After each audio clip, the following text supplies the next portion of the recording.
बुलेटिनच्या सुरुवातीला एक महत्त्वाची अपडेट समोर येते। संजय राऊत मातोश्रीवर दाखल झालेले आहेत। राज ठाकरेंच्या भेटीनंतर आता राऊत मातोश्रीवर दाखल झालेले आहेत। राज ठाकरे आणि उद्धव ठाकरे यांच्या संयुक्त मुलाखतीबाबत या भेटी दरम्यान चर्चा होण्याची शक्यता आहे। तर संजय राऊत मातोश्रीवर आता दाखल झालेले आहेत। राज ठाकरेंच्या भेटीनंतर राऊत मातोश्रीवर गेलेले आहेत। संजय राऊत हे राज ठाकरे आणि उद्धव ठाकरे यांची एक संयुक्त मुलाखत देखील घेणार आहेत। याची ही तयारी सुरू झालेली आहे। याआधी राऊतांनी राज ठाकरेंची भेट घेतली आणि आता ते उद्धव ठाकरेंच्या भेटीसाठी मातोश्रीवर पोहोचलेले आहेत।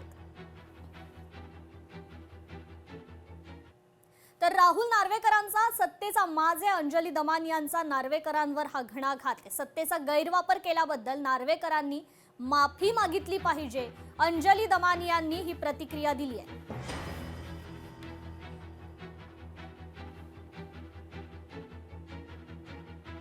राहुल नार्वेकरांना स्पीकर पदाची आता मिजास आलेली दिसते। Withdraw security immediately and as a speaker मी तुम्हाला आदेश देतो, हे जे ते म्हणाले जॉईंट सीपीला, राहुल नार्वेकर तुम्हाला मुद्दाम सांगतेय की भारतात संविधानाप्रमाणे आर्टिकल 178 ते 181 या कायद्यात legislative can not give any directions to executives आणि त्यात स्पीकरचं फक्त फंक्शन हे असेंब्लीमध्ये चालतं। असेंब्लीच्या बाहेर त्याचा कुठलाही थाट नसतो, वट नसतो, मिजाज नसते। तर तुम्ही हे जे केलेलं कृत्य आहे ते अतिशय बेकायदेशीर आहे आणि खरं तर तुम्ही महाराष्ट्राची माफी मागितली पाहिजे। तर या ठिकाणी अंजली दमानिया यांनी राहुल नार्वेकरांवर हा हल्लाबोल केलाय। शरद पवारांच्या राष्ट्रवादीला धक्का बसलाय। प्रवक्ते नितीन देशमुख यांनी भाजपमध्ये प्रवेश केलाय। नितीन देशमुख हे जितेंद्र आव्हाड यांचे निकटवर्ती आहेत। घाटकोपर प्रभाग क्रमांक वॉर्ड 124 मधून उमेदवारी नाकारल्यानं नितीन देशमुख हे नाराज होते आणि आता त्यांनी भाजपमध्ये प्रवेश केलेला आहे। नाही ऑफर्स वगैरे काय आला नाहीये। मी कुठल्याही महानगरपालिकेच्या निवडणूक प्रक्रियेतच नाहीये। मी फॉर्मच भरला नाही। फॉर्म भरला नाही इन द सेन्स मराठी माणूस म्हणून कदाचित मराठीत पदवीधर तरुणी नको आहे म्हणून कदाचित शिवसेना राष्ट्रवादी काँग्रेस पक्ष यांनी मला कदाचित डावललं असेल। त्यामुळे स्थानिक उमेदवार नको असं त्यांचं म्हणणं असेल। डावलल्यानंतर मग निर्णय काहीतरी घेणं गरजेचं आहे। इथं भविष्यात नाही आहे, तर भवितव्याचा विचारच करत नाही। तुम्ही रस्त्यावर किती संघर्ष करा, किती वेळा जेलमध्ये जा, पक्षाच्या झेंड्यासाठी पार अगदी अंगावरती लाट्या काट्या झेटा, पण तुम्हाला काही इथं विचारणारा कोण नाही आहे। तर त्यामुळे तुम्ही थांबायचं का तिथं ना। तर शरद पवारांच्या राष्ट्रवादीला हा धक्का बसलेला आहे। प्रवक्ते नितीन देशमुख यांना उमेदवारी नाकारल्यामुळे ते नाराज होते, तर त्यांनी आता भाजपमध्ये प्रवेश केलेला आहे। नितीन देशमुख हे जितेंद्र आव्हाड यांचे निकटवर्तीय समजले जायचे। घाटकोपर वॉर्ड क्रमांक 124 मधून त्यांना उमेदवारी नाकारण्यात आली आणि त्याच कारणाने ते नाराज होते आणि आता त्यांनी भाजपचं कमळ हाती घेतलेलं आहे। त्यामुळे शरद पवारांच्या राष्ट्रवादीला हा मोठा धक्का समजला जातोय।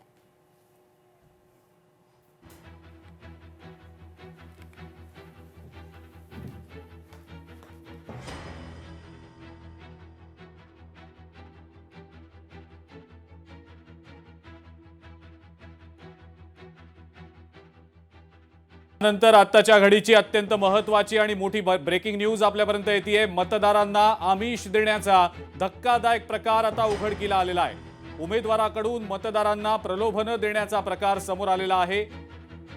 लोकशाही मराठीच्या हातात त्या संदर्भातलं एक फुटेज देखील आलेलं आहे।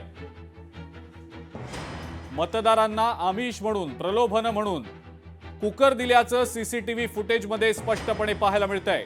आदर्श आचारसंहितेचा उमेदवाराकडून भंग झाल्याचा हा प्रकार आहे का? लोकशाही मराठी निवडणूक आयोगाला याच संदर्भात हा थेट सवाल विचारताना दिसतंय। निवडणूक आयोगाची भरारी पथकं नेमलेली असतात। ही भरारी पथकं नेमकं काय करतायत, कशावर नजर ठेवतायत? मतदारसंघांमध्ये, वॉर्ड्समध्ये जाऊन भरारी पथकं चौकशी करतायत का, तपासणी करतायत का, त्यांचं नेमकं काम जे नेमून दिलेलं आहे ते करतायत का? हा एक अत्यंत महत्वाचा सवाल लोकशाही मराठी आता उपस्थित करतंय। विरोधक सातत्यानं या संदर्भात अनेक तक्रारी करतायत, मात्र या तक्रारींकडे कानाडोळा केला जातोय का? भरारी पथकं कानाडोळा करतायत का? निवडणूक आयोग कानाडोळा करताय का? आपण ही एक्सक्लुझिव्ह सीसीटीव्ही फुटेजेस पाहतो आहोत लोकशाही मराठीवर।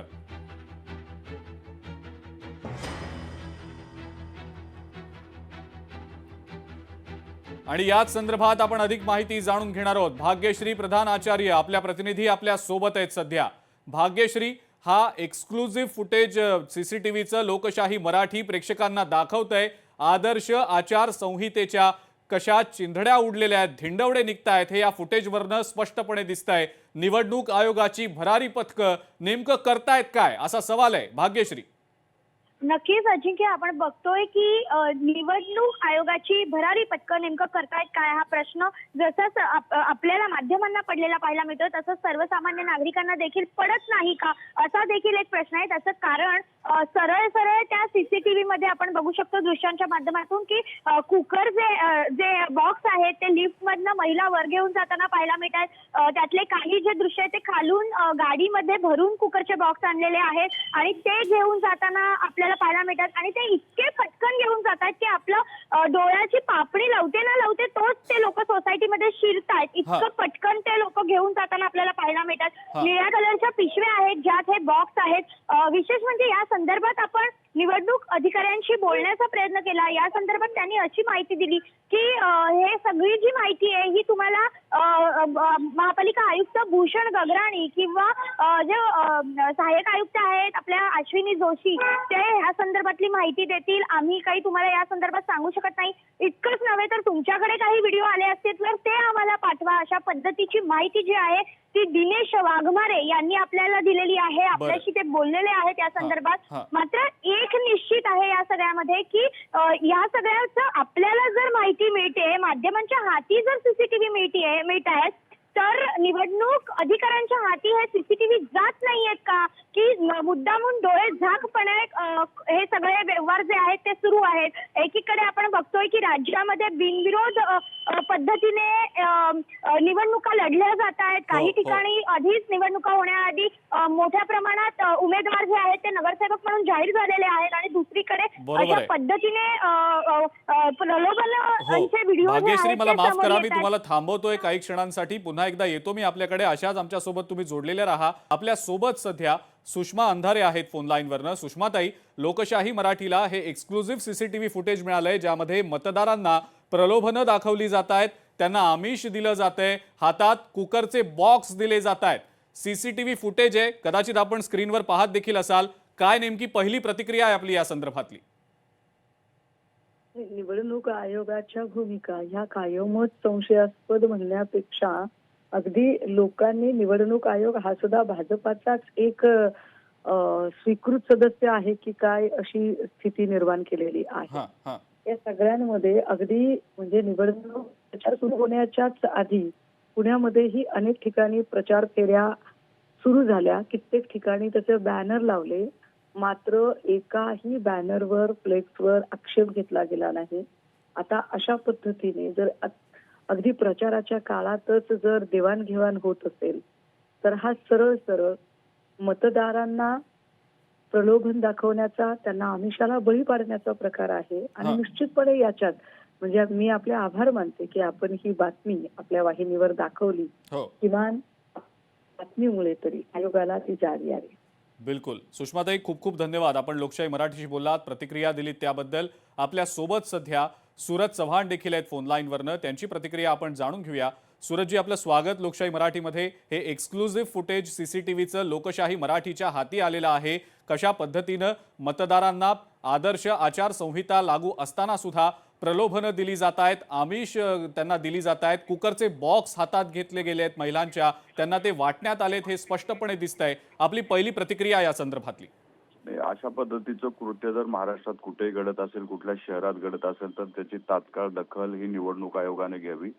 जे कोणी संबंधित असतील, ज्या कुठल्या पक्षाचे असतील त्यांच्यावरती कडक कारवाई त्यांनी करावी अशी आमची पहिली मागणी असणार आहे। आणि मला वाटतंय की जनतेने एक लक्षात ठेवलं पाहिजे, जी लोक विकासावरती मतं मागतायत किंवा विकासाच्या गोष्टी करतायत त्यांच्या बाजूने उभं राहिलं पाहिजे. अशा निवडणुकीच्या काळामध्ये येऊन अशा पद्धतीचे प्रलोभन दाखवून जर कोणी मतं मिळवण्याचा प्रयत्न करत असेल तर जनतेने त्याला धडा शिकवला पाहिजे. कारण हा महाराष्ट्र, हा देश संविधानावर चालतो आणि कोणी जर अशा पद्धतीचं कृत्य करत असेल तर त्यांच्यावरती तात्काळ कारवाई झाली पाहिजे असं आमचं म्हणणं आहे. ती पण ज्या पद्धतीनं आता ही अशी आमिष दाखवली जातात, प्रलोभनं दिली जातात आणि ह्याचा ढळढळीत पुरावा आहे हा समोर. कुठला आहे, कधीचा आहे, हे सीसीटीव्ही फुटेजमध्ये आपल्याला दिसतंय. आपण फार डिटेलिंगमध्ये न जाता प्रश्न मला तुम्हाला एवढाच विचारायचा आहे की भरारी पथकं मग करतायत तरी काय नेमकं? त्यांच्याकडे एकच काम दिलेलं असतं की जर असे गैरप्रकार सुरू असतील, मतदारांना प्रलोभनं दिली जात असतील तर त्यावर आळा घालणं, पायबंद घालणं आणि त्याची तक्रार करणं आणि कारवाई करणं, हे सगळं यामध्ये होताना बिलकुलपणे दिसत नाहीये.